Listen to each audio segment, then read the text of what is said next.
Hello, Masa. Morning, can you hear us? Hi. Hi. Okay, Yes, there. good morning.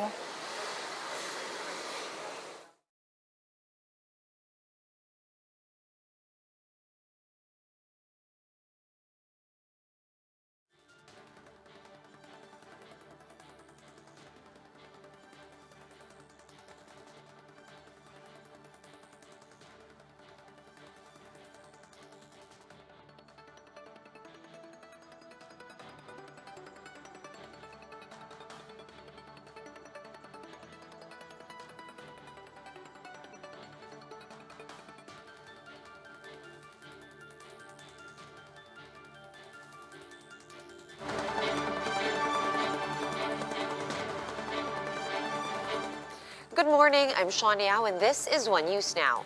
President Duterte called on the PNP to ensure that policeman Jonel Nuezca will be made accountable for the double murder charges filed against him. To tell us more about this and other issues raised in Monday night's presidential address, Marcel Halili joins us live from Mandaluyong. Hi, Marcel.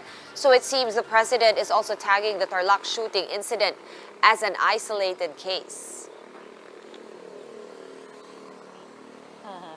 Yes, Sean. Actually, President Rodrigo Duterte condemns what happened in Tarlac during his public address last night. President Duterte said that he actually called Nuezca, the police officer involved in the shooting incident in Tarlac, as bugok.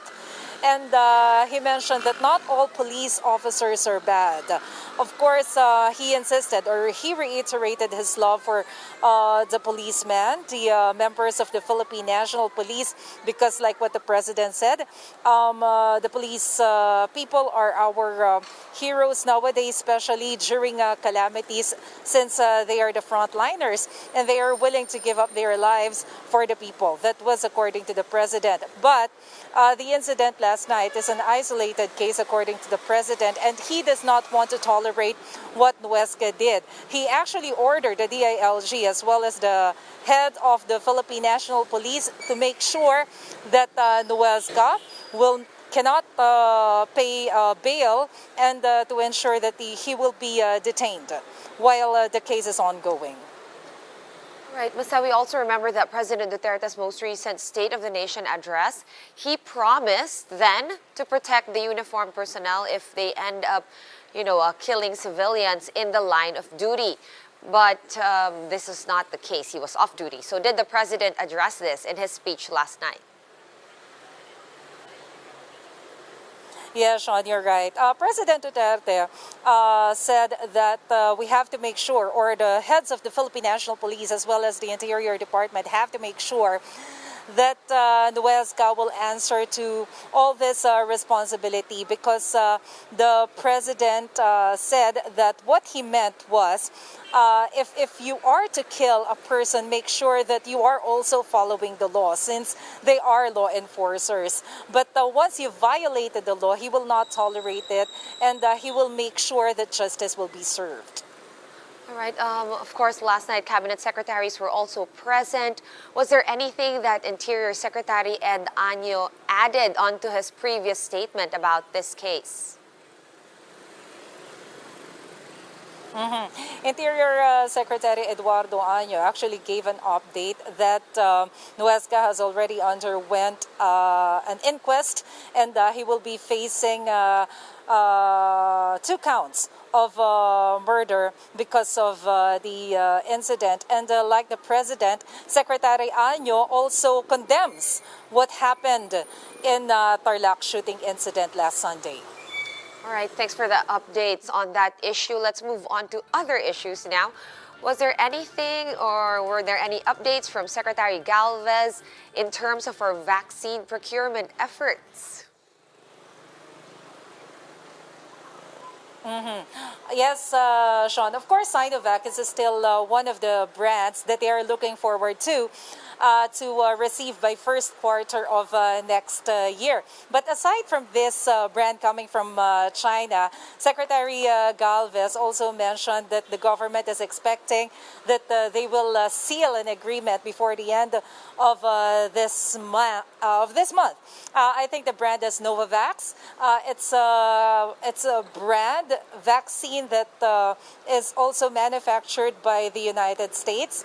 And Secretary Galvez mentioned that should all these manufacturers seal the deal with the government, they also expect that they can provide the 60 million doses expected by the government.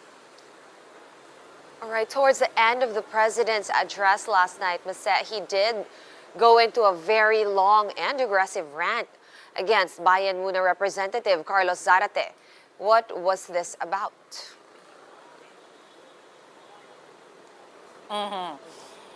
Well, Zarate has always been in the speech of the president his past few days. President Duterte mentioned last night that Congressman Zarate has a son in Europe who is actually studying, and he questioned where did Zarate get the funds to for the tuition of his son, because as per the president, Zarate always say that the fund is coming from the grandmother of I forgot the name of the son, but it came from his mom, or the grandmother of the guy who's actually studying in Europe. And the president is questioning how come that the grandmother is paying for the tuition if she doesn't have any income. So the president wants Zarate to explain where do these funds come from.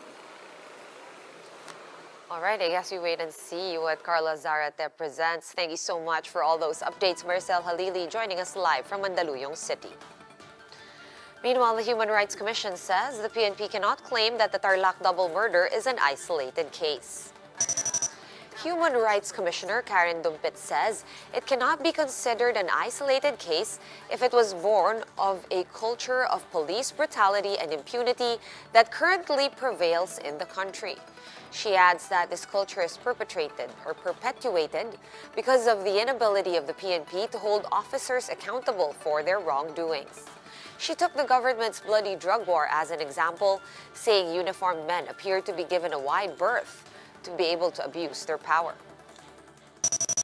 That there is really a culture of killings in the country right now. Take a look at the campaign against illegal drugs. You know, this killing is not really different from the killings that have been conducted against drug addicts, for instance. No, it's really the culture pervading in our country right now. Human rights groups are zeroing in on the fact that Nuezca already faced multiple administrative and criminal charges in the past. He has been charged twice with homicide and other violations, but the only punishment he ever got was a month-long suspension for refusing to take a drug test. All other charges filed against him were dropped and closed for, quote, lack of substantial evidence. PNP spokesperson Ildebrandi Usana said they will look at these previous records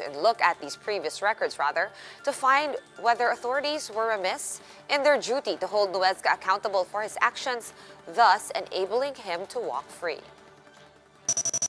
If we found out that indeed there are some administrative lapses on the part of the investigators to comply with the procedures as well as the substantive part of finding the truth, then we'll see to it that subsequently charges may also be filed against those responsible for the investigation of these previous cases. A magnitude 4.9 earthquake rocked areas surrounding the town of General Nakar in Quezon province earlier this morning. The quake struck at 2:14 a.m., jolting residents of nearby areas like Rizal and Metro Manila. The tremors were felt at intensity 4 in General Nakar, Quezon, in Malolos City and San Jose del Monte in Bulacan, Lumban, Laguna, Rodriguez, Rizal, Quezon City, Caloocan City, and Makati City. Intensity 3 was experienced in Lucban, Quezon, in Gabaldon, Nueva Ecija, Caloocan City, Malabon City, and Talim Island, as well as Binangonan in Rizal. Intensity 2 was felt across Santa Cruz, Laguna, San Mateo, Antipolo, and Tanay in Rizal, Marikina City, Navotas City, and Plaridel, Bulacan. Residents of Ginayangan in Quezon also experienced the quake at Intensity 1. FIVOC says aftershocks are possible, but structural damage are unlikely to result from the earthquake. Moving on to some world news, we have U.S. President-elect Joe Biden receiving his COVID-19 vaccine shot as inoculation efforts in the U.S. mount. The former vice president got his shot at the Christiana Hospital in Newark. After getting his dose of the Pfizer vaccine, Biden praised medical professionals and called them heroes. Meanwhile, a new variant of the SARS-CoV-2 virus is spreading rapidly in Britain. 2 travelers from the UK to Australia were found carrying the mutated variant of the virus, which Britain says could be up to 70% more infectious than previous strains. Much is still unknown about this new strain, but experts said that current vaccines should still be effective against it. One alarming finding, though, is that the new variant carries mutations that mean that children could now be as susceptible to the virus as adults, unlike the previous strains. Hong Kong and India said they will suspend flights from the UK, while Sydney clarified that the recent spike in infections in the city is not linked to this new virus mutation. For more updates, visit News 5, The Philippine Star, and Business World online. Visit our website, onenews.ph, for more in-depth analysis. You can also catch One News on the Signal Play app. Register for a free account at www.signalplay.com and stream One News live anytime, anywhere. I'm Sean Yao. We are One News.